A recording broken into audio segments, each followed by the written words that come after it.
طارق صاحب political option کی اگر بات کریں تو خطرناک پولیٹیکل آپشنز کیا ہیں جو پرائم منسٹر کے ہاتھ میں کیا کر سکتے ہیں؟ وہ کہتے ہیں میں باہر نکلوں گا تو آپ کہیں شکل دکھانے جوگے نہیں رہیں گے.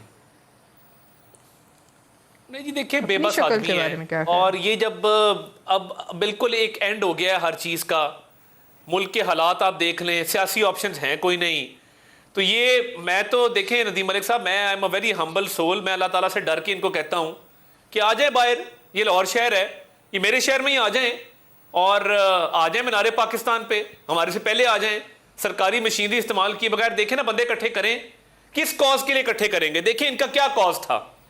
اور ندیم ملک صاحب آپ ان کو کیا سمجھتے ہیں, یہ جو تقریریں کر رہے ہیں یا گالم گلوچ کر رہے ہیں, یہ کون ہیں؟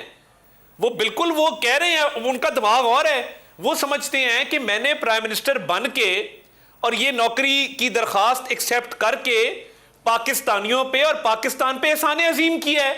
میں تو سپر سٹار تھا, ویسٹ کو میں جانتا ہوں, ازبکستان کو میں جانتا ہوں, بخارا کو میں جانتا ہوں. تو یہ دیکھیں, اور ایسا آدمی کیا کرتا ہے, ایسا آدمی جو اس کے ساتھ لوگ ہوتے ہیں نا انٹائٹل فیل کرتا ہے کہ یہ جو میرے ساتھ کھڑے دے او می سم تھنگ, میں ان کا محسن ہوں, میں ان کا خدا نہ خواستہ کوئی ان کے ساری زندگی جو ہے اس کا انحصار میرے پہ ہے. اب کیا کیا, چھوٹی سی بات ہے, اخلاق ہوتے ہیں نا, ہمارے پاکستانی کلچر ہے, کوئی فوت ہو ہم جنازے پہ پہنچتے ہیں, نہیں پہنچ سکتے فاتحہ خوانی کرتے ہیں.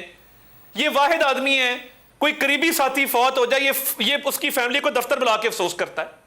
نعیم الحق نے پوری زندگی دے دی, ان کا اپنا معاملہ ہے ٹھیک ہے, مگر یہ گوارا نہیں ہوا کہ نعیم الحق کے گھر جا کے یہ افسوس کر لیں, اس کی فیملی کو بلا کے افسوس کی. بھی پچھلے دنوں میں ایک اور تصویر دیکھ رہا تھا, کوئی اور آدمی فوت ہوا ہے, اس کی فیملی کو دفتر بلایا ہے.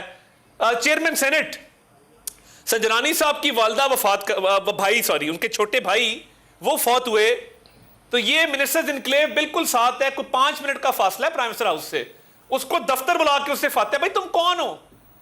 اور یہ چھوٹی چھوٹی باتیں. شہزاد اکبر کے ساتھ آج کیا کیا ہے؟